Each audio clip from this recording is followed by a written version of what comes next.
Breaking news. Bhubharati పోర్టల్లో లొసుగు ఆధారంగా భూమి రిజిస్ట్రేషన్కు ప్రభుత్వానికి పూర్తి సొమ్ము చెల్లించకుండా భారీ స్కామ్ కి పాల్పడిన కేసులో వరంగల్ సిసిఎస్ పోలీసులు నలుగురిని అదుపులోకి తీసుకుని విచారిస్తున్నారు. యాదగిరిగుట్టకు చెందిన ఇంటర్నెట్ నిర్వాహకుడు జనగామ, యాదాద్రి, భువనగిరి, నల్గొండ, సూర్యాపేట, రంగారెడ్డి, సంగారెడ్డి తదితర జిల్లాల్లో మరికొందరు ఇంటర్నెట్ నిర్వాహకులతో భూమి రిజిస్ట్రేషన్కు స్లాట్లు బుక్ చేస్తూ తానే నెట్ బ్యాంకింగ్ ద్వారా స్లాట్లకు డబ్బులు చెల్లిస్తూ ఈ మోసాలకు తెరతీసినట్లుగా తెలుస్తుంది. ఈ క్రమంలో లక్షల్లో నెట్ బ్యాంకింగ్ చేస్తే ఐటీ ఇబ్బందులు ఉంటాయని ఎన్ఆర్ఐ బ్యాంకు ఖాతా ద్వారా స్లాట్లు బుక్ చేస్తున్నాడని పోలీసులు గుర్తించినట్లు తెలుస్తుంది. భూభారతి పోర్టల్లో ఎడిట్ ఆప్షన్ ద్వారా మొత్తం డబ్బులు చెల్లించకుండా లక్షల్లో అక్రమాలకు పాల్పడ్డాడు. ఇందుకు జనగామకు చెందిన ఇద్దరు ఇంటర్నెట్ కేంద్రాల నిర్వాహకులు సహకరించారని గుర్తించి వారిని కూడా అదుపులోకి తీసుకున్నారు. గత 3 రోజుల్లో జనగామలోనే ఇలా 22 స్లాట్లను బుక్ చేసి తక్కువ చెల్లింపులు చేసినట్లు గుర్తించారు. జనగామలోని ఇతర ఇంటర్నెట్ నిర్వాహకుల గురించి పోలీసులు ఆరా తీస్తున్నారు. పూర్తి వివరాలు వెల్లడించాల్సి ఉంది.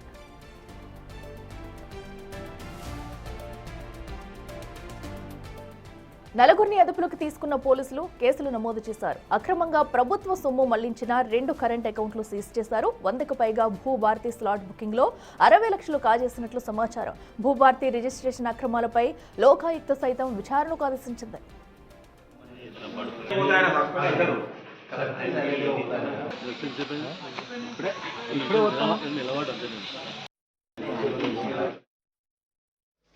తహసీల్దార్ కార్యాలయంలో 24వ తారీఖు రోజు జరిగినటువంటి రిజిస్ట్రేషన్లను పరిశీలిస్తే చాలానాలో జరిగినటువంటి వ్యత్యాసాన్ని గుర్తించి ఆ జరిగినటువంటి వ్యత్యాసం మీద ఉన్నతాధికారుల దృష్టికి తీసుకుపోయి వాటిని ఉన్నతాధికారుల దృష్టికి తీసుకోవడం జరిగింది. రెడ్డికి మరింత సమాచారం మా ప్రతినిధి వేణు లైవ్ లో అందిస్తారు. వేణు, చెప్పండి, ఈ కుంభకోణానికి సంబంధించి ఆ ఇంటర్నెట్ వ్యక్తే భారీ బాధితుడిగా కనిపిస్తున్నారు. అయితే ఏదైతే దోచేసిన అమౌంట్ మొత్తం ఎవరెవరి ఖాతాల్లోకి వెళ్ళింది, దీని వెనుక ఇంకెవరైనా ప్రధాన నిందితులు ఉండే అవకాశం ఉందా? అసలు పోలీసులు ఏం చెప్తున్నారు?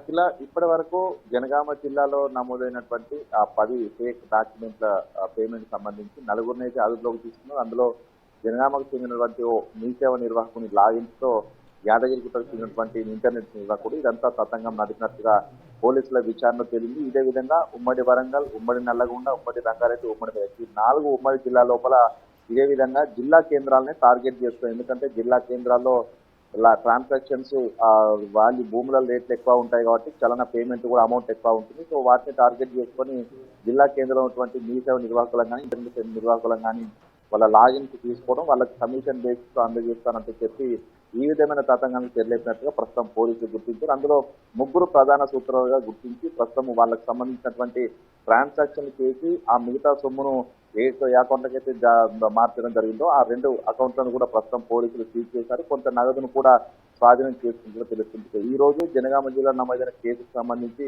3 నిందితుల్ని మీడియా ముందుకు ప్రవేశపెట్టే అవకాశం అయితే కనిపిస్తుంది. అయితే ఈ వ్యవహారం అంతా కూడా భూభారతి పోర్టల్లో మొదటగా ఎవరైతే అమ్మకందారు, కొనుగోలుదారు ఉంటారో వాళ్ళ డీటెయిల్స్ ఎంట్రీ చేస్తారు. తర్వాత రిజిస్ట్రేషన్ స్టాంప్ ఫీజు, ఆ పేమెంట్ ఆప్షన్ వచ్చే వరకు చదివి ఆ యొక్క సైట్ లాగౌట్ చేస్తారు. మళ్ళీ తిరిగి లాగిన్ చేసి ఆ స్టేటస్ ఉంటుంది. ఆ స్టేటస్ లో పేమెంట్ కోసం వెళ్ళినప్పుడు లాస్ట్ 2 డిజిట్స్ 1 10 డిజిట్స్ తర్వాత 00 చేసి ఆ తర్వాత డాట్ పెట్టడంతో భూభారతి పోర్టల్ కూడా దీన్ని రిసీవ్ చేసుకుంటున్నట్టుగా ప్రస్తుతం పోలీసుల విచారణ జరిగింది. ఇది ప్రధానంగా భూభారతి పోర్టల్లో ఉన్నటువంటి టెక్నికల్ ఎర్రర్ కారణంగానే ఈ విధమైనటువంటి లొసుగు సాధన చేసుకొని వీళ్ళంతా కూడా చలాన్ల సొమ్మంతా కాజేసినట్టుగా తెలుస్తుంది. అయితే ఇందులో కొన్ని లాగిన్స్ ప్రస్తుతం ఈ ఇంటర్నెట్ నిర్వాహకులకు సంబంధించిన లాగిన్స్ ఐడి తీసుకోవడమే కాకుండా ఆ యొక్క సిసిఎల్ఏకి సంబంధించినటువంటి కొంత టెక్నికల్ టీమ్స్ ద్వారా కొన్ని లాగిన్స్ ఐడీలు ఎస్ఐ రిజిస్ట్రార్కి సంబంధించిన లాగిన్స్ కూడా ఈ ఇంటర్నెట్ నిర్వాహకుడు తన దగ్గర ఉంచుకొని ఆ లాగిన్స్ ద్వారా పేమెంట్ చేస్తున్నట్లు, ఎందుకంటే ఎడిట్ ఆప్షన్ రావడానికి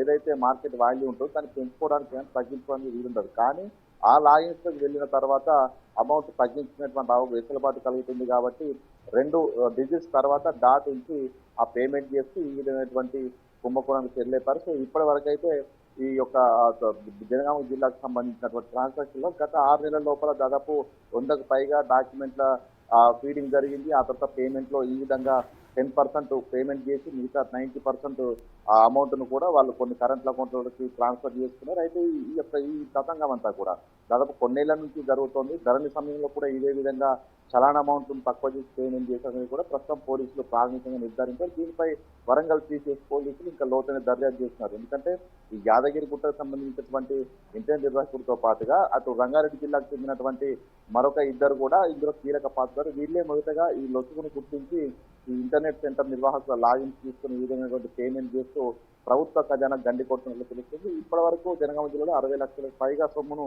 పక్కదారి పట్టించారు. సో దానిపై పోలీసులు అకౌంట్ ఫ్రీజ్ చేసిన పరిస్థితి. సో మొత్తంగా ఈ వ్యవహారంపై ఇప్పటికే లోకాయుక్త సీరియస్ అయింది. ఎందుకంటే ధరణిలో ఉన్నటువంటి లోపాలను ఎత్తి చూపుతూనే భూభారతి సైట్ తీసుకొచ్చారు. భూభారతిలో ఎటువంటి లొసుగు జరగవని చెప్పారు. కానీ భూభారతి సైట్ లో కూడా ఇటువంటి లోపాలు ఉండడం, దాన్ని ఇట్లా అవకాశవాదులు లొసుగులను ఆధారం చేసుకుని ఈ విధంగా ప్రభుత్వ సొమ్ముకు దాదాపు కోట్ల రూపాయలు గండి కొట్టినట్టు తెలిసింది. దీంతో రాష్ట్ర వ్యాప్తంగా జరుగుతున్నటువంటి ట్రాన్సాక్షన్లు భారీ స్థాయిలో స్టాంపులకు చెల్లించినటువంటి ట్రాన్సాక్షన్లపై ఎంక్వైరీ చేయాలంటూ, అదేవిధంగా పూర్తిగా ధర నుంచి భూభారతికి మారినప్పుడు జరిగిన ట్రాన్సాక్షన్ల పైన కూడా పూర్తి స్థాయి నివేదించాలంటూ కూడా లోకాయుక్త ఆదేశాలు జారీ చేసింది. సో ఇప్పటికే ట్రాన్సాక్షన్లకు సంబంధించి ఫిజికల్ గా వచ్చినటువంటి అమౌంట్, అదేవిధంగా ట్రాన్సాక్షన్ జరిగిన తర్వాత రిజిస్టర్ సంబంధించినటువంటి టోటల్ అమౌంట్ వెరిఫై చేసుకున్న తర్వాత నిజంగా ఇంకా భూభారతే కాకుండా ధర నుంచి కూడా ఇట్లాంటి లొసుగులు జరిగాయనేది కూడా పూర్తి స్థాయి దర్యాప్తులో తెలిసే అవకాశం ఉంది. స్టేట్ వైడ్ గా ప్రభుత్వం కమిటీ ఫామ్ చేసి దీనిపై ఎంక్వైరీ చేస్తే మాత్రం భారీ స్థాయి కుంభకోణం అయితే వెళ్లి చూసే అవకాశం ఉంది. మొత్తానికి ఈ ఘటనలో